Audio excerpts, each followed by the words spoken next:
Iyanla Vanzant, truly honored to be in this queen's presence. I'm talking about inspirational and spiritual speaker, TV personality, author, entrepreneur, life coach. You are truly an inspiration for so many people.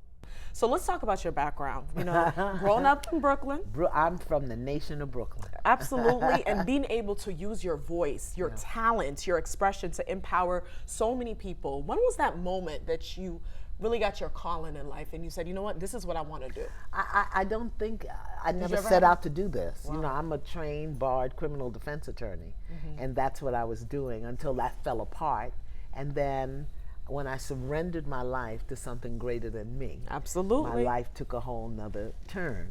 I never orchestrated this. I never said I want to be an author or a spiritual life coach, or I never said any of that.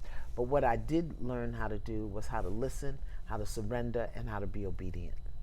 I did do that. Now, Fix My Life, oh my goodness. I swear, it's like you are the woman that just brings the knowledge. You're always keeping 100.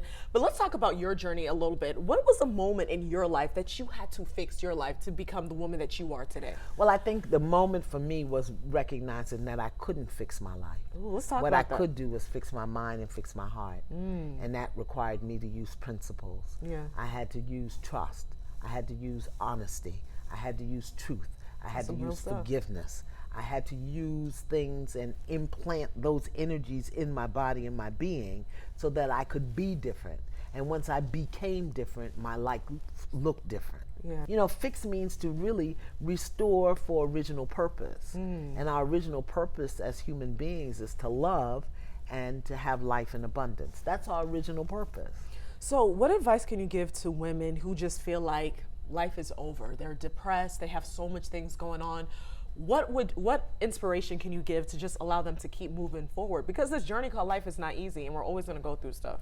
Well, it's funny you say to allow them to keep moving forward. I would tell them to be still. Be still, be still. Be See, this is why the still. queen is here. She's teaching me how to fix my life. Be still and get clear. Be still, get clear, focus, and move with love, move with joy, move with peace. So many people do so many things and yet they don't enjoy what they're doing. That's real talk, yeah. Yeah, you know, so get still, get clear, get focused, and then move with peace, love, and joy, as opposed to just doing.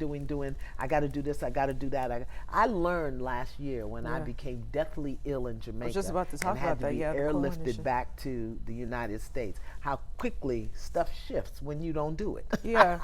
You know, all the things that I thought I had to Exactly. do, and I Yep. had to be here, and I got to, and all of that stuff went on without me. Yep. And I read that article in Essence, Yeah. and you also talked about that, you know, relating it to life and how as Yes. women we need to be able to get rid of stuff. Yeah. Talk about how that experience Well, really, you know, I had my influenced you. colon ruptured. Yeah. You know, and I've never been sick a day in my life. Never had surgery. Never had been in amazing. the hospital. So this thing hit me, and I'm thinking, oh, I got a little food poisoning, you know, and ready to ignore the pain. Ready to ignore the pain. We do that a lot though. Okay. See? Went on stage and started talking to the people in the fit of violent nausea until I finally had to say to them, I'm here telling you how to take care of yourself, and I'm wretched sick.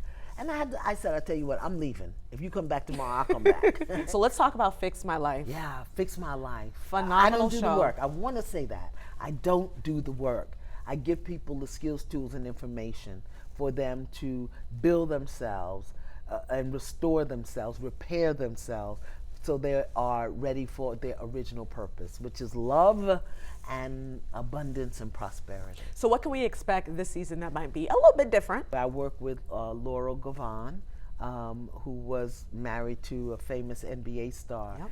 But her story is about what happens when you go into a relationship without a solid foundation. It's all of this other hoopla and stuff, but the real story is they didn't have a solid foundation, and what happens when you break up and you make your private stuff public. And the final story, our last story, is about the Pulse Massacre in Orlando. They're coming up on the 1-year anniversary.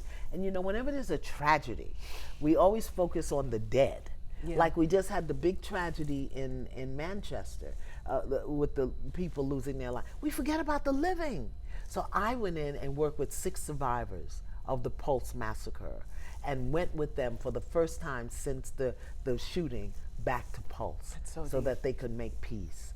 And next season, from September to November when we're on, I'm focusing on men. My entire season, I've got yes, our brothers men, need love. Yeah, men who are free from prison, men who were sexually abused, men who fell apart in relationships, all really focusing on men because men are starting to stand up and say, excuse me, I could use a little help over here. We need the help too. Well, thank you so much. You truly inspired me. Oh my goodness, your energy is absolutely incredible. Really? You truly have a gift. Keep pushing. Okay, thank you. Blessings.